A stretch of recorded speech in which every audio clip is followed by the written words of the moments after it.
안녕하세요. 김호준입니다. 문무일 검찰총장이 국정원 사건 등 적폐청산 수사의 중요 부분을 올해 안에 마무리하고 내년에는 민생 사건 수사에 집중하겠다고 밝혔죠. 그렇습니까? 적폐 수사가 어떻게 시작됐나요? 검찰이 알아서 시작한 건가요? 아니죠. 국정원 댓글 사건 수사를 국정원 댓글 사건을 수사했던 2013년에는 검찰이 없었습니까? 있었어요. 검찰 멀쩡히 있는데 국정원 수사하려다가 조선일보가 앞장서고 국정원이 뒤에 서서 검찰 수장에 목을 쳐버렸죠. 수사를 못하게. 적폐 수사가 가능해진 것은 지난 겨울 1,000만 명이 넘는 시민들이 촛불을 들고 거리로 나가 구체제를 마침내 끝을 냈기 때문입니다. 그렇게 국민들이 만들어준 기회가 바로 적폐 수사죠. 검찰총장이 아니라 그 누구도 시한을 정해서 임의로 끝낼 수 없는 겁니다. 서울중앙지검 검사들 몸이 피곤하면 총장님이 사우나를 끌어주시고 정신적으로 필요하다면 시민들이 응원을 하겠습니다.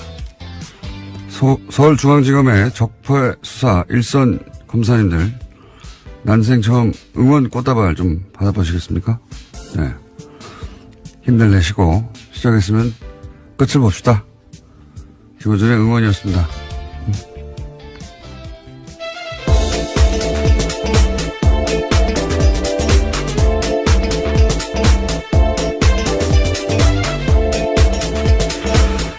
제가 요새 수요일에 다시 새로운 방송을 하나 시작해가지고, 예. 목요일 아침에 다시 혀가 꼬이기 시작했어요. 평상시에도 꼬이는데. 자, 예, 김은지입니다. 제가 소개해드리려고 했는데. 네. 잊어버릴 줄 알고. 네, 혹시 그러신 줄 알고요. 그럴 가능성이 매우 높은 목요일 아침이었는데. 네. 눈치 빠르시게. 김은지 기자, 예. 첫 번째 뉴스는 뭡니까? 네, 어제 적폐청산 수사를 올해 안에 끝내겠다라는 문무일 검찰총장의 발언 전해드린 바가 있는데요. 이에 대해서 청와대가 부정적인 입장을 내었습니다. 청와대 핵심 관계자에 따르면 물리적으로 연내 수사 종료는 가능하지 않다라는 건데요. 여러 가지 흐름상 피의자 소환도 이루어지지 않은 채 마무리할 수 없다라는 겁니다. 그러면서 이 관계자는 검찰 수사에 속도를 내겠다는 뜻으로 문무일 총장의 발언을 받아들이겠다라고 밝히고 있는데요. 문 총장 발언을 빌미로 일각에서 쏟아내는 적폐청산 조기 종료 요구에 대해서 선을 그은 겁니다. 보수 매체는 뭐 신났어요, 이제. 역시, 필요하지 않느냐. 근데 청와대에서 여기서 이제, 연내 종료는 불가능하다고, 청와대 입장을 냈는데, 이제 두 가지를 알 수 있죠. 이게 이제 청와대가 조율되지 않은 발언이었다는 것과, 그리고 애초에 청와대가 함용하는 수사가 아니었다는 것, 두 가지 동시에 드러나는 셈입니다. 검찰총장이 청와대하고는 다른 입장을 내는 경우 드문 일이거든요. 엄청나게. 예. 검찰총장 관두기 직전에 보통 그런 일이 있긴 합니다. 근데 그런 걸 알 수 있고요. 제가 이제 이 사건, 이것도 일종의 사건이죠. 저희가 그래서 오늘 2부 잠시 후에 적폐청산위원장 박범계 위원장과 인터뷰가 예정돼 있긴 한데 이거를 이제 전직 최고위급 검찰 간부는 이 사안을 어떻게 보느냐 궁금해서 제가 전화로 물어봤어요. 이제 워딩을 그대로 전하면 수사는 생물이다. 네. 네, 굉장히 유명한 말이죠. 검사들 사이에서는. 수사는 생물이다. 무슨 뜻이냐면 시작하면은 어디로 갈지 모른다. 네. 그러면서 이런 얘기를 덧붙였어요. 특히 정권 차원에서 이루어진 범죄는 정권이 직접 나선 일이기 때문에 그 범죄 정도를 알 수가 없고, 미리. 어디로, 시작하면 생물처럼 어디로 뻗어나갈지 알 수가 없다. 근데 이걸 시한을 정하면 그 생물을 죽이는 거다. 굉장히 와닿는 표현이었는데, 그렇게 얘기를 했고요. 어쨌든, 이 검찰 고위 간부들에게는, 질책, 감시, 그렇게 하면 안 된다. 필요하지만, 수사는 결국 일선 검사들이 하는 거거든요. 저는 이제 문무일 총장 발언 가지고 이제 여러 가지 논란이 있는 걸 보고서 일선 검사들이 맥이 빠지겠다. 네, 이런 생각이 들었어요. 그 특검 할 때 왜 특검 사무실 앞에 전국에서 시민들이 이제 꽃다발 보내줘서 그 앞에 예, 그랬죠. 가득 차 있었잖아요. 그게 굉장히 큰 응원이 됐다고 해요. 그래서 뭐 검찰총장에 대해서는 뭐 이런 견제와 감시가 필요하겠지만 일선 검사들에겐 바카스를 보내줄 때가 아닌가. 꽃다발이나. 그래서 저는 이제 오늘 방송 끝나고 꽃다발 하나 보여줄까. 예. 검찰들이 저를 좋아할 리는 없는데요. 하도 욕을 많이 꽃다발은 하고 좋아할 수도 있죠. 예. 이름을 안 붙일 뻔가 하는 생각도 있습니다. 응원이 필요할 때다. 오히려 예 그런 생각을 했고요. 자, 다음 뉴스는 뭡니까? 네, 관련된 적폐 의혹들이 계속 나오고 있는데요. 이번에는 2014년 검찰이 서울시 공무원 간첩 조작 사건, 그러니까 유성 사건이라고 불리는데요. 이 사건을 수사할 당시에도 국정원이 수사를 방해했다는 주장이 나왔습니다. 검찰은 압수수색에 대비해서 가짜 사무실을 만들고 허위 서류를 제출했다라는 의혹이 나오고 있는 건데요. 민변이 오늘 해당 제보 내용을 공개하고 진상규명을 촉구할 기자회견을 열 예정입니다. 요 사안은 오늘은 시간이 저희가 없어가지고 내일 인터뷰를 미리 잡아놨는데요. 예. 제가 편지 봉투를 봤습니다. 네, 저는 편지 내용도 봤습니다. 저보다 많이 오셨군요. 네, 예. 5장인데요. 총 굉장히 자세합니다. 그러니까요. 이거는 내막을 아는 사람의 제보가 확실하고요. 예. 그리고 이제 이게 인터넷이나 또는 기타 흔적이 없는 방식이 아니라 그 편지를 보냈어요. 봉투에 넣어가지고 편지를 보냈는데 그 박근혜 국정원에서 가짜 간첩을 만들 때 얼마나 대범했는지, 예. 절대 들킬 리가 없다고, 얼마나 자신했는지를 알 수 있는 상징적인 사건이 유성 사건입니다. 네. 서울시 공무원, 인데, 대놓고 가짜를 만든 것도 대놓고 절대 들킬 리 없다고 증거도 생각. 조작하고 예. 외교적 문제가 되기도 했었습니다. 당시에. 가짜 간첩 사건이 이렇게 실시간으로 밝혀진 건 우리나라 한정사회 최초예요. 예. 그 이후에 뭐 몇십 년 후에 명예가 회복된 적은 있는데 실시간으로 밝혀진 건 최초예요. 근데 저는 이 가짜 사무실 이 놀랍지 않은 게 이 생자로 간첩을 가짜로 만드는데 뭐 사무실 정도야 뭐 아무것도 아니죠. 예. 근데 이게 유성 사건 때도 있었다. 가짜 사무실 만든 게 영화처럼 세트 만들어서 여기 압수수색 하라고. 하여튼 증거 조작과 증거 인멸의 대마왕이에요. 이쪽은. 예. 그래서 국정원 관련 사건은 저는 모조리 다 구속수사해야 된다고 보는데. 예. 네. 예. 해당 제보자 같은 경우에는 정치호 변호사, 그러니까 최근에 자살한 국정원 변호사 있잖아요. 예. 그 사건을 보고 자기가 용기를 냈다라고 이야기를 하는데요. 거꾸로 또 제보는 그래서 이렇게 추적이 어려운 예. 전통적인 방식의 편지를 보내야 되겠구나. 용기를 냈다기보다는 저는 화가 났다. 아이, 그렇죠. 예. 밤잠을 뒤척였다 이런 식의 표현들이 있는데요. 국정원이 제대로 개혁돼야 된다라는 것들 때문에 이런 편지를 쓰게 됐다라는 겁니다. 국정원 내부자라고 볼 수밖에 없는 것이 너무 내용도 자세하고, 예. 국정원 내부에 누가 이 전략을 총괄 기획했는지도 특정돼 있고, 예. 굉장히 자세한 내용입니다. 네. 의외의 곳에서 터졌어요, 또. 예. 자, 그런 사건이 하나 있습니다. 오늘 민변이 기자회견을 한다고 하고 내일 인터뷰가 저희는 예정돼 있습니다. 자, 다음 순요. 네, 어제 장시호 씨가 1심 선고가 있었습니다. 검찰의 구형보다 센 징역 2년 6개월이 나왔는데요. 곧바로 법정 구속됐습니다. 당초 특검은 장 씨에 대해서는 징역 1년 6개월을 구형한 바가 있는데요. 그보다 더 높게 나온 겁니다. 장 씨가 수사와 재판에 협조한 점은 있긴 하지만 이 사안으로 실질적으로 가장 크게 이익을 본 사람이 장시호 씨라면서 재판부가 이렇게 판단했다라고 밝혔습니다. 검찰은 굉장히 당황했을 겁니다. 왜냐면은 특검 때 장시호 씨로 인해서 밝혀진 게 적지 않단 말이죠. 근데 우리나라에서 법적으로 풀리박인이 없잖아요. 양형거래가. 그러니까 죄를 인정하고 협조하면 형을 낮춰주거나 아예 풀어주는 제도가 우리나라에 없단 말이죠. 그래서 아마 이제 혐의 중에서도 이게 공갈죄인데 강요죄로, 왜냐면 강요죄가 형량이 낮아요. 강요죄로 잡고 그리고 그중에서도 양형을 낮게 잡아주는 것으로 검찰은 그런 노력을 한 거죠. 네, 구형을 낮게 한 바가 있습니다. 네. 왜냐면은 이 정권 차원의 범죄일 때는 특히나 그 종범들이나 협조자들이 자백을 하거나 하지 않으면 밝혀내기 어려운 게 굉장히 많습니다. 장시호가 밝혔던 여러 가지 사안들은 사실 장시호가 받거나 직접 확인해 주지 않으면,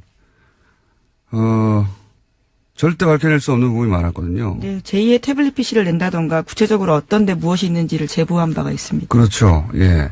그래서 검찰은 이제, 장시호에게 암암리에, 검찰이 알아서 그런 협조에 대해서 배려하겠다고 신호를 주었을 것이고, 장시호 씨도 적극적으로 협조를 한 것일 텐데, 사법부가 보기에는 형량이 너무 낮았던 거죠. 예. 그래서 그 양형 기준으로 따지자면 너무 낮아서 2년 6개월을 그러니까 검찰이 구형한 것보다 1년 높게 이거는 그렇게 흔하지 않은 케이스거든요. 네, 이례적인 일이죠. 예. 지금 이 적폐 관련해 가지고는 최초의 사례고 그러니까 검찰이 뭐 두 가지로 해석할 수 있어요. 검찰이 그만큼 낮게 구형을 했다라고 볼 수도 있고 그래서 사법부가 보기에는 이게 너무 낮은 거 아닌가 생각할 수도 있고 또 한 가지는 사법부가 의도하지는 않았다고 저는 생각합니다. 이 판결에서. 그런데 결과적으로는 어떤 메시지를 주냐면 검찰 수사 협조에도 별 소용이 없네 이런 메시지를 결과적으로 주게 되는 그런 메시지 효과가 있죠. 예. 예를 들어 삼성 수사 관련해서 검찰에 협조해도 이룰 게 하나도 없다 하는 그런 메시지 효과가 분명히 있습니다. 결과적으로. 이 사안은 저희가 역시 2부에 예. 양주열 변호사 다룰 텐데 저는 개인적으로 좀 아쉬워요. 그때 자세히 얘기하겠지만 예. 뭐 제가 아쉽다고 판결이 바뀌는 건 아닌데 뭐 물론 2심과 3심이 남아있긴 합니다. 네, 메시지 효과가 예. 그런 게 있는 거죠. 검찰과 그 장시호 씨는 당황했겠죠. 크게. 아마도 장시호 씨는 모르긴 몰라도 1년의 집행유예 혹은 1년 6개월 집행유예 뭐 이런 식의 법정 구속을 예상하지는 않았을 거라고 봐요. 네, 어제 그래서 그 결과가 나온 다음에 재판장한테 그런 호소를 했었습니다. 바로 법정에 구속되지 않도록 해달라고요. 아이를 좀 보고 오겠다라는 취지 이야기도 했었습니다. 전혀 예상을 못한 모습이었던 거죠. 그렇죠. 왜냐하면 본인은 충분히 협조했고 검찰도 그렇게 얘기했을 테고 물론 뭐 판사, 검사 사이에 그런 갈등이 있어요. 예. 그런 양형 조절을 검사가 수사할 때 해주겠다고 피의자한테 얘기하면서 뭔가를 얻어내고 사법부는 아니 제도에도 없는 걸 검찰이 마치 있는 것처럼 판결은 사법부 영역이잖아요. 거기에 영향을 주려는 검사의 그런 태도를 싫어하고 그런 오랜 갈등이 있긴 한데 그 얘기는 제가 양변과 하기로 하고요. 자, 다음 순서 뭡니까? 네, 국제올림픽위원회 IOC가 러시아 선수단의 평창 동계올림픽 출전을 금지했습니다. 지난 2014년 소치 동계올림픽에서 국가 차원의 조직적인 금지 약물 복용이 이뤄졌다라는 판단에서 나온 결정인데요. 러시아 선수들은 엄격한 도핑 검사를 통과해야만 러시아 출신 올림픽 선수라는 개인 자격으로 올림픽에 출전할 수 있게 됐습니다. 그렇군요. 예. 러시아에서는 인정하지 않고 있죠. 예, 이 사안을. 네, 그렇죠. 그래서 12일까지요. 개인 자격으로는 아마 출전할지 여부를 결정하겠다라는 입장입니다. 근데 이 고발 자체가 러시아에서 출발된 거예요. 예. 네, 내부 고발이죠, 일종의. 예. 자, 다음 순 뭡니까? 네, 세계적인 시사주간지 타임이 올해의 인물로 성폭력 고발로 세계를 뒤흔든 여성들을 선정했습니다. 성폭력 고발에 나선 여성들을 통칭해서 침묵을 깬 고발자들이라는 이름을 붙이고 표지 모델로 선정했다고 밝혔는데요. 표지에는 성폭력 고발의 중심에 섰던 배우 애슐리 주드 등이 등장했습니다. 이게 이제 특히 영미권에서 미투 해시태그, 그러니까 나도 그런 일을 당했다, 성폭행. 지금 이 여배우들이 굉장히 유명한 영화 제작자 하비 와인스타인, 예. 네. 그 양반한테 당했던, 성추행 사건들을 계속 폭로하고, 그러자 나도 당했다고 하는 미투 해시태그, 광풍이 불었거든요. 예. 그래서 이게 이제 전 세계로 퍼져나왔어요. 네, 예. 80개국이 넘는 국가에서 해시태그가 회자됐다라고 합니다. 미투. 여기까지 하고, 이제, 저희의 미니인, 예, 리얼미터를 해야 되는데, 이 해시태그 얘기하니까 제가 오늘 재밌는 거 하나만 얘기하고 꼭 넘어가야 되겠습니다. 제가 댓글 부대 아직도 운영된다 이야기 여러 번 했거든요. 근데 이제 반신반의하셨던 분들이 많을 거예요. 제가 오늘은 좀 더 구체적인 증거에 해당되는 정황을 거의 증거라고 봅니다. 말씀드리면 지금 네이버에 가서 오픈, 영어로 오픈, 영어로 쓰지 말고인데 한글로 오픈 열기 네 글자를 검색어에 딱 쳐보세요. 그런 다음에 그 메뉴 중에 실시간 검색이라는 메뉴가 있습니다. 네이버에. 트위터 같은 거 검색하는. 오픈 열기라고 치고 실시간 검색을 탁 클릭하면 각종 기사에 달린 댓글들 중에 오픈 열기, 옵션, 죄송합니다. 오픈 열기가 아니라 옵션 열기예요. 옵션. 예. 옵션 열기라는 단어가 포함된 댓글들이 주르륵 나옵니다. 이건 해시태그가 아니라 갑자기 왜 옵션 열기라고 하느냐. 이게 전부 다 댓글 부대가 쓴 댓글이에요. 댓글을 달 때 위에서 지시를 받아서 그걸 자기 아이디로 카피를 해서 댓글을 달았는데 거기 맨 앞에 옵션 열기라고 하는 내용과 상관없는 메뉴가 있는데 그걸 카피해서 갖다 붙여버린 거예요. 무슨 얘기인지 아시겠죠? 이거 한번 해보겠습니다. 잘 모르겠네요. 바보같이 무슨 얘기냐면 네. 내가 댓글을 달 때 댓글 알바가 있다고 쳐요. 예, 지시를 받았어요. 내용을. 그게 자기가 쓴 내용이 아니라는 거죠. 그걸 카피해서 갖다 붙여줄 거 아닙니까? 자기가 쓴 게 아니니까. 근데 그 카피를 할 때 맨 앞에 옵션 열기라고 하는 이 내용과 상관없는 메뉴에 네네. 들어가는 글까지 카피를 해버린 거예요. 그래서 그거를 갖다 붙여서 댓글로 다는 게 엄청나게 많습니다. 그게 여전히 지금 오늘도 달려있는 것들을 볼 수 있어요. 제가 오래전부터 봐왔는데 이걸로 몇 가지를 알 수 있어요. 이제는 댓글 부대 전용 프로그램이 있는 거예요. 전용 프로그램이 있어서 그 프로그램을 통해서 댓글 지시 내용을 받아요. 그런데 이제 그거를 카피 앤 페이스트 할 때 이렇게 마우스나 뭐로 손으로 쭉 긁어서 붙일 거 아닙니까? 그때 맨 앞에 있는 옵션 열기라고 하는 메뉴까지 촥 카피해서 붙이는 경우가 왕왕 일어나는 거죠. 기계적으로 알바를 하다가 결과적으로 예, 그런 실수가 드러나게 된 거죠. 그런 거죠. 그러니까 프로그램이 있다, 이제는. 이 댓글 부대에 지령을 내리는 프로그램이 있다. 그리고 그걸 카피할 때 옵션 열기라는 부분은 삭제하고 카피해야 될 거 아닙니까? 그래 깜짝같죠. 그런데 컴퓨터에 그만큼 익숙하지 않아서 고연령대 노년층일 가능성이 높은 거죠. 그것까지 카피해버린 거예요. 재밌죠? 예. 그리고 이런 이 댓글 프로그램을 통해서 댓글 지시가 내려가고 그거를 댓글 다는 부대가 아직도 있는데 그 댓글을 특정 기사에만 달 거 아닙니까? 그 기사들 어디에 달았나를 보면 논리는 굉장히 논리 개발자가 따로 있는 게 확실해요. 예. 고급한 정보들도 가끔 있고요. 보면 당연히 이제 문재인 대통령 공격한다든가 여당을 공격한다든가 조국 교수도 타겟이 자주 됩니다. 최근 같은 경우에는 이제 낚싯배 사고를 났는데, 세월호하고 비교해서 공격해요. 세월호 그렇게 뭐라고 하더니 니들은 뭐 다르냐.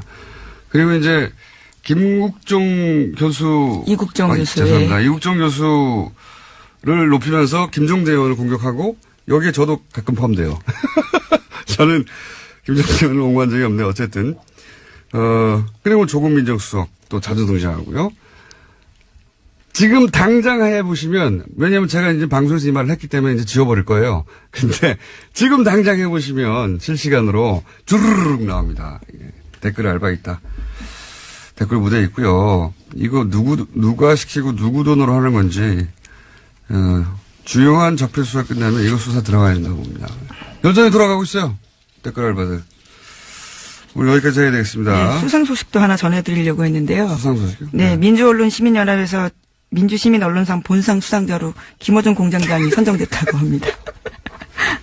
예, 아주 짧게 말씀드리겠습니다. 중요한 뉴스네요. 예. 축하드립니다. 언론상을 제가 수상하게 됐다. 자, 시사인의 김은지였습니다. 감사합니다. 네, 바로 이어서 권순정 리얼미터 조사 분석 실장님 나오셨습니다. 그것마저 알려주마. 자, 이건 이제 유일하게 저희가 주 중반에 하는 조사입니다. 네. 대부분 주 초반 혹은 주 말에 하거든요. 자, 한번 쭉 읊어보시죠. 네, 이번에는 정당부터 먼저 소개를 해드릴게요. 네. 네. 2018년도 예산안이 통과됐지 않습니까? 네. 요번에 국민의당하고 바른정당이 최근에 계속 하락세를 겪고 있었는데, 네. 모처럼 반등을 했습니다. 국민의당이 1.2%포인트 상승을 해서 네. 5.8%고요. 바른정당 역시 0.8%포인트 상승을 해서 6%가 나왔습니다. 최하위를 한 달간 했는데 국민의당이 맞습니다. 4주 연속 최하위를 했습니다. 예산안 통과 효과라고 저는 보는데 그죠? 맞습니다. 예, 한국당 사실상 한국당의 보수청이 분석을 해보니까 국민의당이나 바른정당으로부터 많이 갔어요. 그래서 정당으로서 자유한국당이 이번 예상 과정에서 크게 역할을 못하고 반면 국민의당 같은 경우는 일종의 정당으로서 효능감을 자유한국당이 실망한 지지층으로에게 좀 주는 과정에서 저도 오늘 예 말이 주는 과정에서 좀 그쪽으로 이탈하는 과정에서 국민의당이 상승하지 않았나 싶습니다. 바른정당도 비슷합니다. 네. 그렇군요. 국민의당이 거의 주중에 한 6%대까지 오르지 않았나요? 맞습니다. 주중에 예산안이 통과됐던 날 당일 6일이죠. 네. 예, 6.2%포인트까지 올랐습니다. 그러니까 국민의당이 사실은 그 정부와 계속 각을 세우는데 그때마다 떨어져요. 거꾸로. 예. 맞습니다. 협조를 할 때 올라가는데 왜 뭐 이건 제가 박지원 대표가 오늘 나온 날이기 때문에. 제가 오래전에 기억나세요? 네. 안철수 대표가 좀 협조를 하는 과정 속에서 지지율을 끌어올릴 수 있지 않겠느냐라고 당연히 얘기를 했을 때 네. 공장장님은 네. 그건 절대 안 그럴 것이다. 그거는 지지율이 안 오른다는 얘기가 아니라 안철수 대표가 협조를 안 할 거라는 얘기였어요. 당연히 지금은 대세가 지금 네네. 현 정부 초기잖아요. 네네. 네. 현 정부가 하는 일들을 도움을 주면 지지율이 오히려 올라갑니다. 네. 처음으로 국민의당이 그 지지율 상승 효과를 누리고 있고요. 예, 사실상 요번 그 틈을 잘 이용을 한 것 같아요. 국민의당이. 네.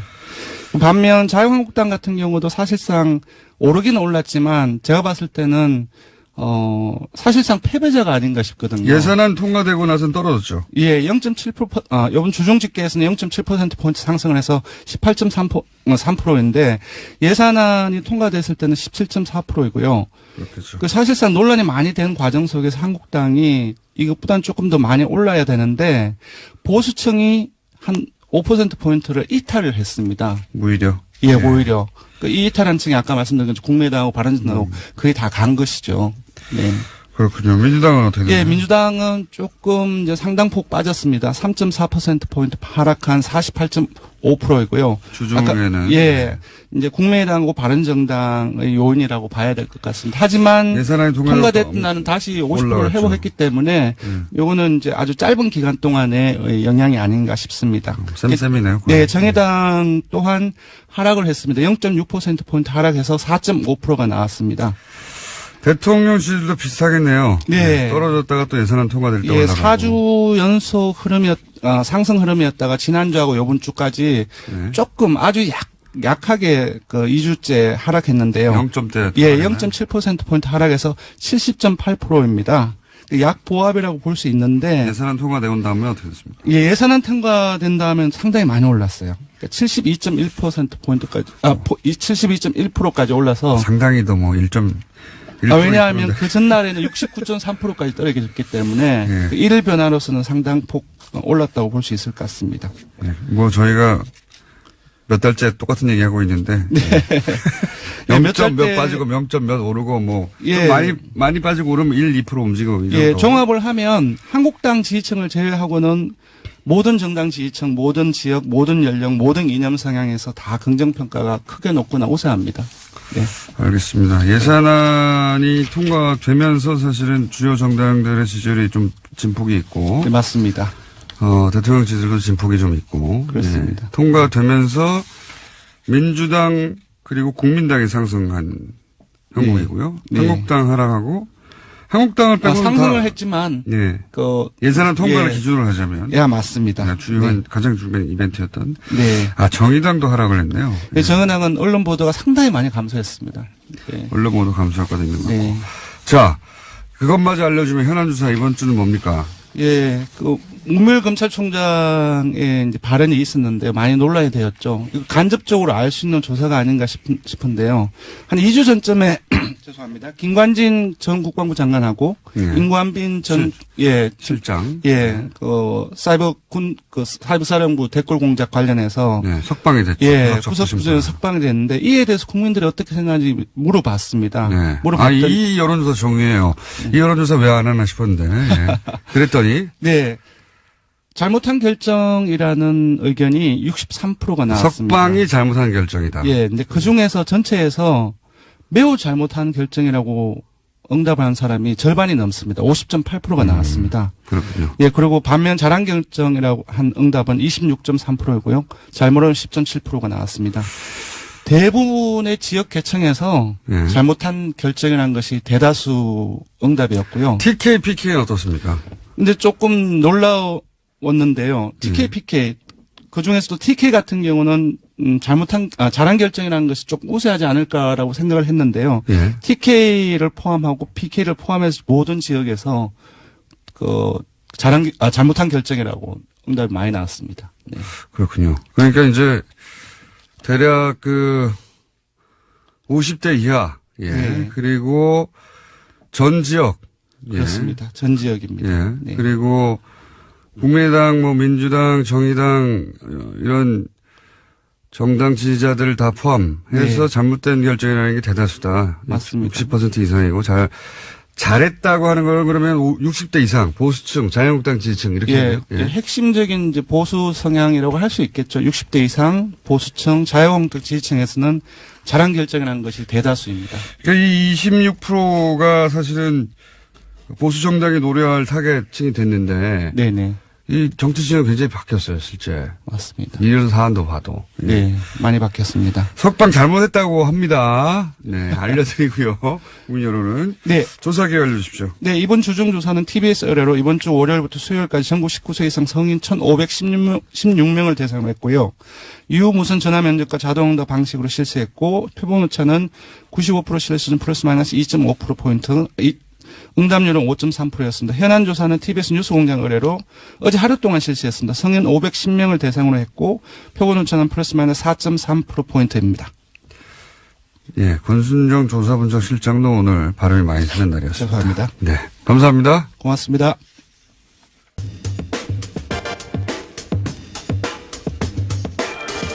적폐 청산 수사를 올해 안에 끝내겠다. 문무일 검찰총장 발언 후폭풍 좀 다뤄보겠습니다. 더불어민주당 적폐 청산위원장 박범계 위원님 모셨습니다. 안녕하세요, 위원장님. 네, 반갑습니다. 검찰총장이 적폐 청산 수사를 올해 안에 끝내겠다 이렇게 말하면 안 되는 거 아닙니까? 그 뒤에 이제 여러 추가적인 어떤 보도에 의해서 다소 이제 그 발언의 진위가 좀 설명이 되긴 했는데요. 문무일 검찰총장의 말씀이 모든 적폐 청산과 관련된 수사를 금년 내에 마친다 이런 의미로는 해석하지는 않습니다. 국정원 TF에서 수사 의뢰된 사건의 가닥은 올해 내로 좀 잡았으면 좋겠다 그렇게 이해를 하고요. 다소 그 말씀의 진위가 좀 전달되는데 조금 혼선이 있었던 것은 맞는 것 같습니다. 그러면 진위라 하면 위원장님 보시기에는 속도를 내겠다 이런 의미라고 보시는 겁니까? 고충이 좀 있다고 저는 보여지는데요. 아시다시피 일부 언론과 또 이명박 대통령 본인, 전 대통령 본인 또 자유한국당의 정치적 공세, 정치 보복 프레임이 있었고요. 또 간과할 수 없는 것은 검찰 내부에 검사장들 일부의 어떤 검찰이 청와대 하명 수사를 따르는 거 아니냐라는 그런 불만들이 있었습니다. 최근에 법원 같은 경우에도 김명수 대법원장께서 또 이제 그런 발언도 하셨죠. 그래서 일종의 조직의 수장으로서의 어떤 고충도 고려하고 또 수사의 어떤 속도감도 일종의 요구하고 하는 그러한 어떤 발언이 아닌가. 저로서는 그렇게 해석할 수밖에 없습니다. 그렇다면 굳이 청와대가 연내 마무리는 불가능하다 이렇게 입장을 이례적으로 밝힌 이유는 또 뭡니까? 청와대는 분명한 입장이 같습니다. 청와대 고위 관계자의 발언을 보면 수사에 현재 진행되는 상황으로서는 금년 내에 끝내는 것이 불가능하다. 문무일 총장의 발언은 속도감 있게 수사하라는 그런 의미도 받아들인다. 또 적폐청산의 수사라는 것이 일부 야당의 주장처럼 그러한 정치보복 그런 것이 아니고 제도와 어떤 관행, 시스템을 바꿔내는 과정이기 때문에 혐의가 있으면 있는 대로 수사할 수밖에 없는 거 아니냐라는 아주 강한 의지를 다시 한번 표현한 걸로 봅니다. 일반 시민들 입장에서 궁금한 건 결국 그래서 이거 연내 끝나는 거 아니죠? 네. 불가능하다고 봅니다. 여러 가지 조건들이 그렇습니다. 네. 그러면 이제 적폐청산위원장으로 보시기에 앞으로 남아있는 사건들 중에 가장 중요한 남아있는 적폐 수사가 어떤 게 있습니까? 국민의 관심은 뭐니 해도 지금 박근혜 국정농단을 넘어서서 그 원인이 됐던 이명박 정부 당시의 여러 가지 적폐들에 대한 수사인데 그 정점은 이명박 전 대통령 아니겠습니까? 그렇죠. 어떤 방식으로 조사를 할 것이냐.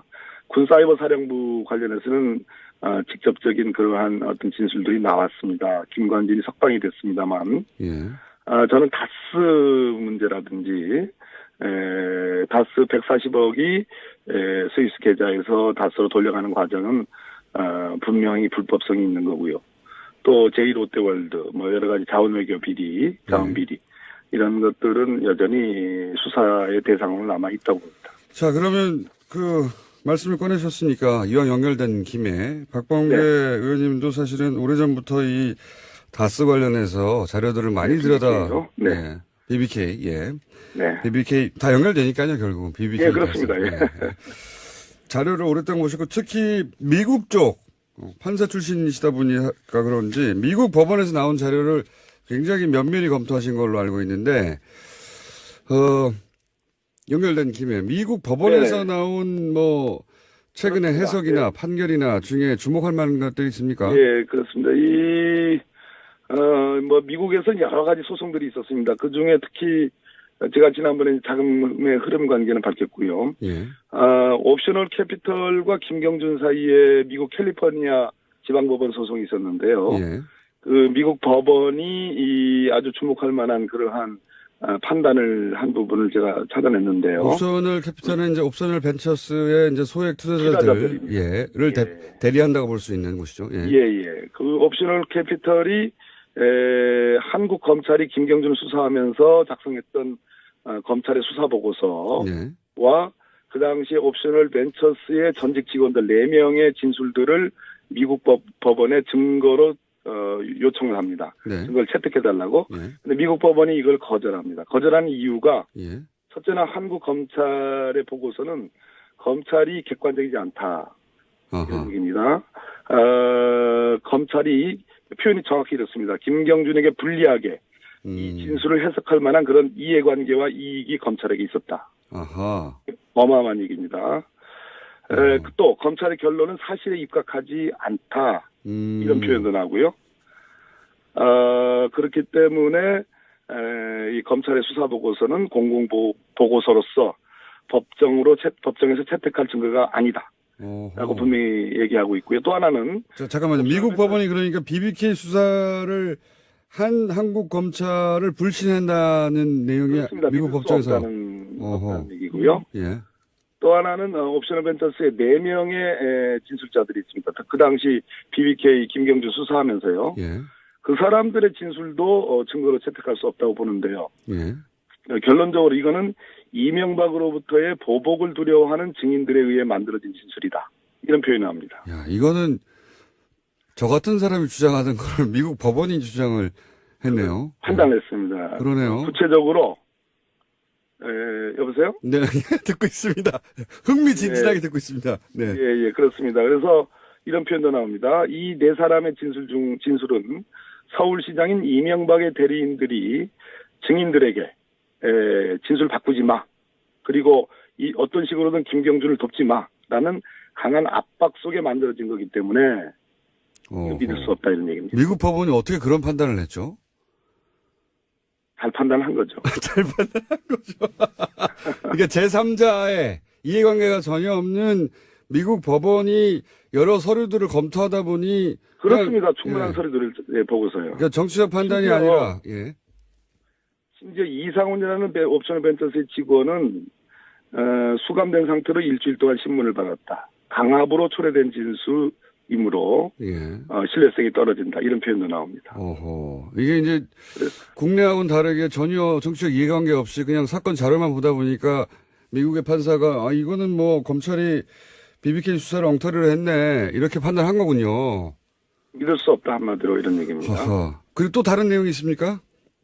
또 하나는 140억 다스로 네네. 돌려가는 그 소송이 있었는데요. 네, 140억. 그 소송은 별개의 소송입니다. 원래 140억을 이제 옵션을 벤처스가 받으려고 한 건데 이거를 다스가 가져가 버린 사건이죠. 예. 그렇습니다. 예.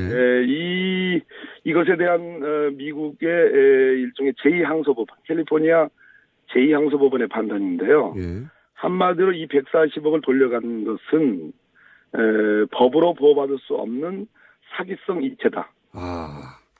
불법행위에 의한 사기성 송금이라는 판단을 명확히 했습니다.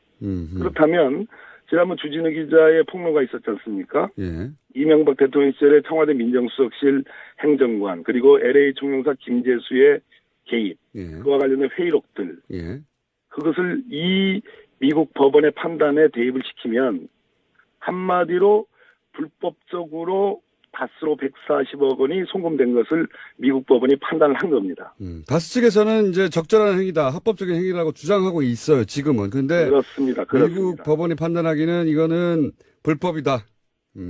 사기성 이체다. 사기성 법으로 이체. 보호받을 수 없는 사기성 이체, 돈을 이제 이체한다. 예. 사기성 이체이기 때문에 불법 행위에 의한 사기성 송금이라는 표현도 쓰고요. 그렇기 때문에 이 부분은 우리 검찰이 지금 서울중앙지검 첨단범죄수사부에 지금 일부에 배당이 돼 있거든요. 예.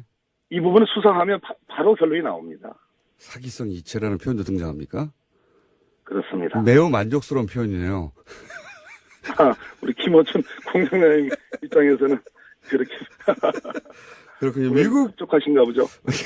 미국 법원은 사실 한국에서 일어난 일임에도 불구하고 자료만 가지고도 충분히 그런 결론에 도달해 있군요, 이미. 미국 법원은 전 세계적으로 증거법적으로 가장 거의 완비될 정도로 증거 능력에 관해서는 정말 엄밀하게 보는 법원입니다. 의원님도 만족스러우시겠습니다. 네. 네. 의원님도 오랫동안 이 사건을 들여다보신 걸로 아는데. 예. 결론적으로 문무일 검찰총장께서 어젠가 서울중앙지검 3차장 한동훈 3차장과 지금 이 다스 사건이 지금 배당되어 있는 네. 첨단범죄수사 1부 신봉수 부장을 대검으로 불렀습니다. 예. 저는 이것을 주목하고 있습니다. 그렇기 때문에 문무일 검찰총장께서 너무 노심초사하지 마시고 예. 성역 없이 이 부분에 대한 수사를 지시하는 것이 저는 정도가 아닌가 그런 말씀드립니다. 오늘은 여기까지 듣겠습니다. 오늘 말씀 감사합니다. 네, 감사합니다. 지금까지 더불어민주당 적폐청산위원장 박범계 의원이었습니다.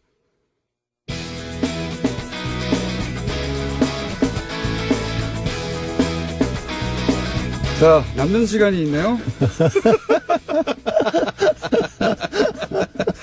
남는 시간이 있길래 양철 변호사님이 나오셨습니다. 아니, 시간도 없는데 중간에 CM을 왜 틀고 그래요, 음악은.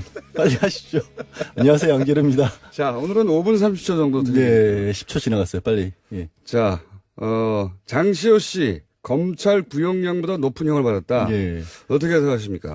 많이들 깜짝 놀랐는데요. 저도 사실은 놀랐고, 어떻게 보면 좀 방심했던 것 같다는 생각을 합니다. 누가 방심한 겁니까, 지금? 그럼 저도 그랬고, 뭐, 언론에서 나오는 보도만 보다 보니까. 검찰 쪽에서도 그렇고, 예, 장시호 씨가 그랬고. 특히. 장시호 씨는 어제 기자회견 준비를 하고 사실은 갔었죠. 뭐, 복장이나 그러니까요. 뭐 머리나 이런 것들이 이제 나온 뒤에 소회 같은 걸 밝힐 준비를 했었던 것으로 보여요, 실제로. 여러 가지로. 근데 바로 구속이 됐죠. 법정 구속이라는 건 법정에 들어갔다가 거기서 나오지 못하고. 그냥 바로 이제 예. 피고인석 뒤에 작은 문이 있거든요. 예, 거기 대기실로. 수갑차고 가버리는 거기서 거군요. 바로 구치소로 이제 서울구치소로 이송이 됐는데 그 얘기는 제가 왜 방심이라는 표현을 쓰냐면 다들 국정농단과 관련해서 장시호 씨가 했던 역할 쪽에만 좀 초점을 많이 맞췄던 것으로 보여요. 그러니까 어떤 진술을 했었고 특검에서 수사를 할 때 또 법원에서 재판으로 증인으로 나왔어도 굉장히 여러 가지 박 전 대통령과 최순실과의 관계라든가 어떻게 삼성 연재센터로 돈이 오게 되는지 이런 얘기는 다 적극적으로 얘기를 했기 때문에. 잠시만요. 옵션 열기 실시간 검색어 1위입니다. 조금 전에 박범계 의원 얘기하신 거 말씀이시죠? 아니죠. 제가 얘기한 그건 못 들으셨구나. 옵셔널 캐피털에서 막 140. 얘기 말고 예. 댓글 알바들이 요즘 실수로 붙이는 못 들으셨군요. 그 얘기 시간이 없는데 옵션 열기 나중에 검색어 해보세요. 예. 나가서 해볼게요. 옵션 열기 댓글 알바들이 아직도 움직인다는 증거. 옵션 열기. 아마도 오타를 계속해서 한 것 같은데. 오타가 아니라 하여튼 카피 페이스트 하다가 그러니까 잘못 옮긴 거죠. 그것까지 카피를 해버린 거야. 맨 앞에 있는 메뉴까지. 그게 저작권 침해 소송할 때 제일 많이 증거로 찾는 건데. 하여튼 얘기가 왜 이렇게 되는 거야? 자, 장시호 씨. 예. 근데 이제 법원이 왜 그러면은 검찰은 1년 6개월을 구형을 했는데 2년 6개월까지 갔냐면 예. 결국엔 개인적으로 비리를 저지른 부분도 도저히 묵과할 수 없을 정도가 된다는 거예요. 영재센터에 20억 원 가량의 돈이 들어가는데 이게 최순실한테 빠져나간 돈도 없고 오히려 장시호 씨가 3억 원 그냥 영재센터에서 횡령한 것도 명백하고 국가 돈도 7억 원을 보조금 가량을 편취를 했기 때문에 그럼 이것만 합쳐도 10억이잖아요. 사실 개인이 10억 원이라는 돈을 저지른 경제사범인 건 분명한데 예. 1년 6개월 정도면 집행유예로 끝나는 건데 그럴 정도가 아니라는 겁니다. 아니, 이게 저는 법리적으로 문제가 있다고 생각하지는 않아요. 이미 검찰 구형이 많이 됐고요. 낮게 됐죠. 많이 낮게 됐고. 근데 이제 검찰은 구형을 할 때, 양쪽 다 법조인인데 모를 리가 있습니까? 그렇죠. 예, 그러니까 그 의미는 아시지 않습니까? 전체 그림에서 예, 특검의 수사에 협조를 하였고, 그리고 이제 이 적폐 수사에서는 이런 협조가 굉장히 중요한데, 사법부도 좀 널리 요 사안은 예외적으로 좀 봐주세요. 이런 거거든요. 근데 법원은 최근에 이제 여러 가지 일을 봐도 그렇지만 그렇게 큰 그림에서 본다기보다 그냥 개인에게 정확하게 떨어진 형량에 더 집중을 하는 것 같아요. 그러니까 방시호 씨가 어제 이제 그 선고를 듣고 나서 우리 아들 지금 하나밖에 없는데 데리러 가기 약속을 해놨는데 어떡하란 말이냐는 얘기까지 했었거든요. 그에 대해서 이례적으로 우리가 합의를 해놓은 상황이라서 어찌할 수가 없다라는 얘기를 이제 부장판사가 합니다. 고민을 많이 하기는 했다라는 얘기인데. 저는 이제 아쉬운 게 뭐냐면 이걸 이제 법리로 따지면 사법부는 뭐 하자가 없어요. 그러니까 어쩔 수 없는 상황인 거예요. 왜냐하면 형량도 너무 낮게 한 게 맞고, 그 다음에 이건 이제 전문가들이 따져야 될 얘기겠지만 강요죄냐 공갈죄냐 이것도 형량이 낮은 쪽으로 했고, 전문가 얘기를 들어보니까. 그리고 사법부가 딱히 법리적인 차원에서 질타를 당할 이유가 없는데. 그렇죠. 예. 근데 이제 일부 언론에서는 이런 표현도 쓰더라고요. 이게 검찰의 어떤 플리바게닝 관행이라는 것을 제동을 건 거 아니냐 이런 분석도 하는데 원래 검사 판사 사이에 그런 게 있잖아요. 있으니까. 그런데 이제 저는 이걸 관행에 제동을 걸었다기보다 걸린 거죠. 법원이 능동적으로 뭔가 이렇게 검찰을 제어하려고 한다기보다 너무 낮게 들어갔던 것 같고요. 그러려면 차라리 법원도 인정할 수 있을 만한 어떤 제도적인 장치가 있는 게 낫지. 그러니까 차라리 저는 이참에 그런 제도를 만들어서 만들 공식적으로 필요가 있다고 생각이 들어요. 그러니까 사법부 입장에서 이런 거죠. 이렇게 정말 법에 없는데 어떡하란 거냐. 뜬금없이 갖고 오면 네. 검찰도 양형기준표가 있거든요. 그리고 법원도 있고. 아니, 사법부는 법에 없단 말이지, 이게. 정상 참작이라는 게 이런 경우에 예를 들어서 검찰 수사에 적극 협조하였기 때문에 이게 그렇죠. 없다고 하더라고요. 그러니까 해도 너무 낮게 잡았다. 법원이 이렇게 본 거예요. 저는 그렇게는 보지 않고 아니, 이렇게 봅니다. 그러니까 전 한 개인에 대해서 엄정한 법 집행 중요하죠. 근데 이 적폐 수사는 굉장히 헌정사적인 중요도를 가진 사건인데 이럴 때는 법리를 넘어서는 어떤 사법부의 어떤 사회적 공동체적 가치 판단 이런 것도 필요한 거 아니냐. 왜냐하면 이 메시지는 결국은 검찰 협재발 소용없다 이거고. 근데 그거를 사법부에서 잘못 판단을 하게 되면 정확히 그래서 여기서 이제 연내 종결 불가능하다고 청와대 입장을 냈는데 이제 두 가지를 알 수 있죠. 이게 이제 청와대가 조율되지 않은 발언이었다는 것과 그리고 애초에 청와대가 함양하는 수사가 아니었다는 것 두 가지 동시에 드러나는 셈입니다. 검찰총장이 청와대하고는 다른 입장을 내는 경우가 드문 일이거든요. 엄청나게. 예. 검찰총장 관두기 직전에 보통 그런 일이 있긴 합니다. 근데 그런 걸 알 수 있고요.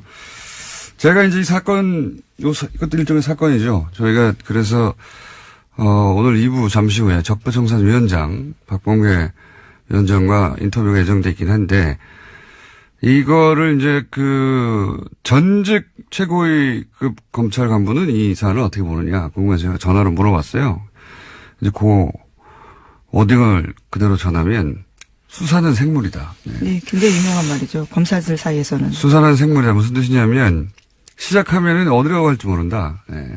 그러면서 이런 얘기를 다 붙였어요. 특히 정권 차원에서 이루어진 범죄는 정권이 직접 나선 일이기 때문에 그 범죄 정도를 알 수가 없고 미리 어디로 시작하면 생물처럼 어디로 뻗어나갈지 알 수가 없다. 근데 이걸 시한을 정하면 그 생물을 죽이는 거다. 굉장히 와닿는 표현이었는데 그렇게 얘기를 했고요. 어쨌든 이 검찰 고위 간부들에게는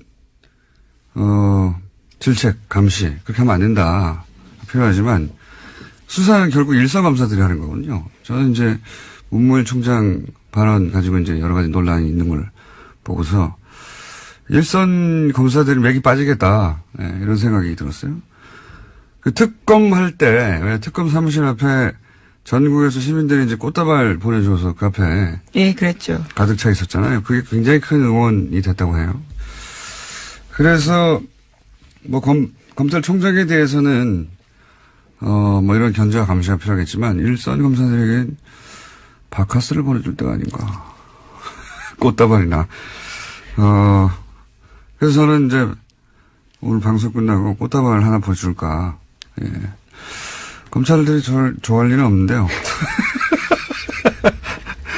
하도 욕을 많이 하고. 꽃다발은 좋아할 수도 있죠. 예. 이름을 안 붙일 뻔 하는 생각도 있습니다. 응원이 필요할 때다. 오히려 예. 그런 생각을 했고요. 자, 다음 뉴스는 뭡니까? 네, 관련된 적폐 의혹들이 계속 나오고 있는데요. 이번에는 2014년 검찰 그게 되는 그런 메시지 효과가 있죠. 예. 예를 들어 삼성 수사 관련해서 검찰에 협조해도 이렇게 하나도 없다 하는 그런 메시지 효과가 분명히 있습니다. 결과적으로. 이 사안은 저희가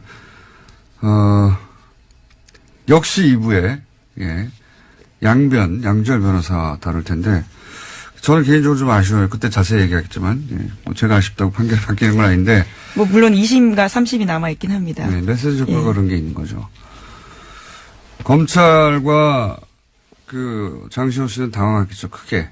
아마도 장시호 씨는 모르긴 몰라도 1년의 집행유예 혹은 1년 6개월 집행유예 뭐 이런 식의 법정 구속을 예상하진 않았을 거라고 봐요. 네, 어제 그래서 그 결과가 나온 다음에 재판장한테 그런 호소를 했었습니다. 바로 법정에 구속되지 않도록 해달라고요. 아이를 좀 보고 오겠다라는 취지 이야기도 했었습니다. 전혀 예상을 못한 모습이었던 거죠. 그렇죠. 왜냐하면 본인은 충분히 협조했고 검찰도 그렇게 얘기했을 테고 물론 뭐 판사, 검사 사이에 그런 갈등이 있어요. 예. 그런 양형 조절을 검사가 수사할 때 해주겠다고 피의자한테 얘기하면서 뭔가를 얻어내고 사법부는 아니 제도에도 없는 걸 검찰이 마치 있는 것처럼 판결은 사법부 영역이잖아요. 거기에 영향을 주려는 검사의 그런 태도를 싫어하고 그런 오랜 갈등이 있긴 한데 그 얘기는 제가 양면과 하기로 하고요. 자, 다음 뉴스는 뭡니까? 네, 국제올림픽위원회 IOC가 러시아 선수단의 평창 동계올림픽 출전을 금지했습니다. 지난 2014년 소치 동계올림픽에서 국가 차원의 조직적인 금지 약물 복용이 이뤄졌다라는 판단에서 나온 결정인데요. 러시아 선수들은 엄격한 도핑 검사를 통과해야만 러시아 출신 올림픽 선수라는 개인 자격으로 올림픽에 출전할 수 있게 됐습니다. 그렇군요. 예. 러시아에서는 인정하지 않고 있죠. 예, 이 사안을. 네, 그렇죠. 그래서 12일까지요. 개인 자격으로는 아마 출전할지 여부를 결정하겠다라는 입장입니다. 근데 이 고발 자체가 러시아에서 출발된 거예요. 예. 네, 내부 고발이죠, 일종의. 예. 자, 다음 뉴스는 뭡니까?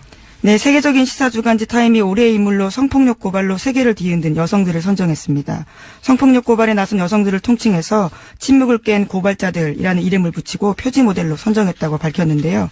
표지에는 성폭력 고발의 중심에 섰던 배우 애슐리 주드 등이 등장했습니다.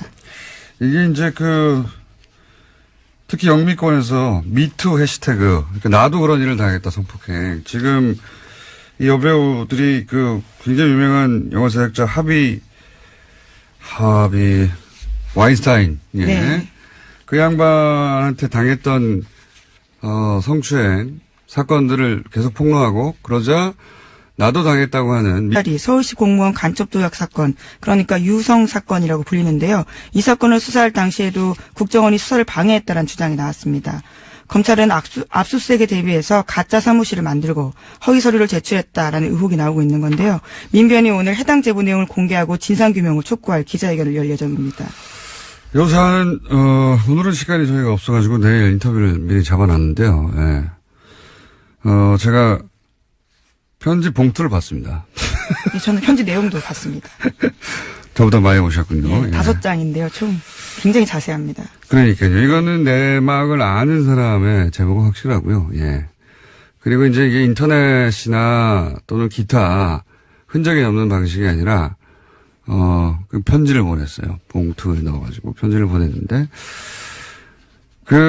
박근혜 국정원에서 가짜 간첩을 만들 때 얼마나 대범했는지, 예. 절대 들킬 리가 없다고, 얼마나 자신했는지를 알 수 있는 상징적인 사건이 유성 사건입니다. 네. 서울시 공무원, 인데, 대놓고 가짜를 만든 것도 대놓고 절대 들킬 리 없다. 증거도 조작하고 외교적 문제가 되기도 했었습니다. 당시에. 가짜 간첩 사건이 이렇게 실시간으로 밝혀진 건 우리나라 한정사회 최초예요. 예. 그 이후에 몇십 년 후에, 명예가 회복된 적은 있는데 실시간으로 밝혀진 건 최초예요. 근데 저는 이 가짜 사무실, 이 놀랍지 않은 게, 이 생자로 간첩을 가짜로 만드는데 사무실 정도야 아무것도 아니죠. 예. 근데 이게, 유성 사건 때도 있었다. 가짜 사무실 만든 게 영화처럼 세트 만들어서 여기 압수수색 하라고. 하여튼 증거 조작과 증거 인멸의 대마왕이에요. 이쪽은. 예. 그래서 국정원 관련 사건은 저는 모조리 다 구속수사해야 된다고 보는데. 예. 네.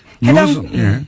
해당 제보자 같은 경우에는 정치호 변호사, 그러니까 최근에 자살한 국정원 변호사 있잖아요. 예. 그 사건을 보고 자기가 용기를 냈다라고 이야기를 하는데요. 거꾸로 또 제보는 그래서 이렇게 추적이 어려운, 예.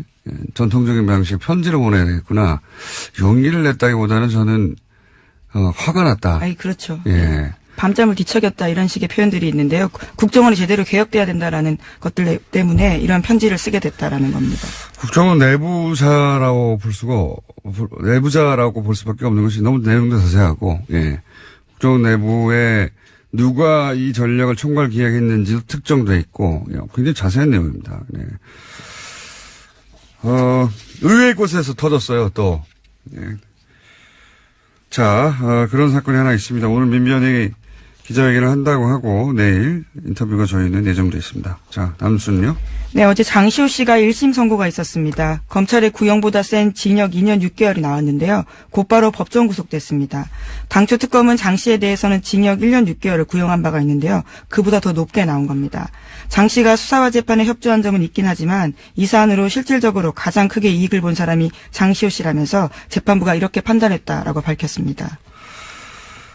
검찰은 굉장히 당황했을 겁니다.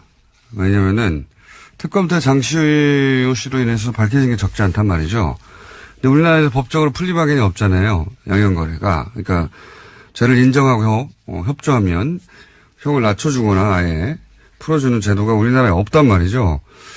그래서 아마 이제 혐의 중에서도 이게 공갈죄인데 강요죄로, 왜냐면 강요죄가 형량이 낮아요. 강요죄로 잡고, 그리고 그 중에서도 양형을 낮게 잡아주는 것으로 검찰은 그런 노력을 한 거죠. 네, 구형을 낮게 한 바가 있습니다. 네. 왜냐면은 이 정권 차원의 범죄일 때는 특히나 그 종범들이나 협조자들이 자백을 하거나 하지 않으면 밝혀내기 어려운 게 굉장히 많습니다. 장시호가 밝혔던 여러 가지 사안들은 사실 장시호가 받거나 직접 확인해 주지 않으면 절대 밝혀낼 수 없는 부분이 많았거든요. 네, 제2의 태블릿 PC를 낸다던가 구체적으로 어떤 데 무엇이 있는지를 제보한 바가 있습니다. 그렇죠. 예. 그래서 검찰은 이제 장시호에게 암암리에 검찰이 알아서 그런 협조에 대해서 배려하겠다고 신호를 주었을 것이고 장시호 씨도 적극적으로 협조를 한 것일 텐데 사법부가 보기에는 형량이 너무 낮았던 거죠. 예.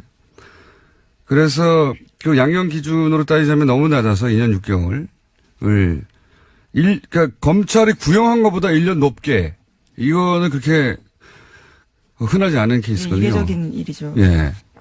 지금 이 적폐 관련해 가지고는 최초의 사례고 그러니까 검찰이 뭐 두 가지로 해석할 수 있어요. 검찰이 그만큼 낮게 구형을 했다라고 볼 수도 있고 그래서 사법부가 보기에는 이게 너무 낮은 거 아닌가 생각할 수도 있고 또 한 가지는 사법부가 의도하지는 않았다고 저는 생각합니다. 이 판결에 의해서. 그런데 결과적으로는 어떤 메시지를 주냐면 검찰 수사 협조에도 별 소용이 없네 이런 메시지를 결과적으로 안녕하세요. 김호준입니다. 문무일 검찰총장이 국정원 사건 등 적폐 청산 수사의 중요 부분을 올해 안에 마무리하고 내년에는 민생 사건 수사에 집중하겠다고 밝혔죠. 그렇습니까? 적폐 수사가 어떻게 시작됐나요? 검찰이 알아서 시작한 건가요? 아니죠. 국정원 댓글 사건 수사를 국정원 댓글 사건을 수사했던 2013년에는 검찰이 없었습니까? 있었어요. 검찰 멀쩡히 있는데 국정원 수사하려다가 조선일보가 앞장서고 국정원이 뒤에 서서 검찰 수장에 목을 쳐버렸죠. 수사를 못하게. 적폐 수사가 가능해진 것은 지난 겨울 1,000만 명이 넘는 시민들이 촛불을 들고 거리로 나가 구체제를 마침내 끝을 냈기 때문입니다. 그렇게 국민들이 만들어준 기회가 바로 적폐 수사죠. 검찰총장이 아니라 그 누구도 시한을 정해서 임의로 끝낼 수 없는 겁니다. 서울중앙지검 검사들 몸이 피곤하면 총장님이 사우나를 끌어주시고 정신적으로 필요하다면 시민들이 응원을 하겠습니다. 서울중앙지검의 적폐 수사 일선 검사님들 난생 처음 응원 꽃다발 좀 받아보시겠습니까? 네. 힘들 내시고 시작했으면 끝을 봅시다. 김호준의 응원이었습니다.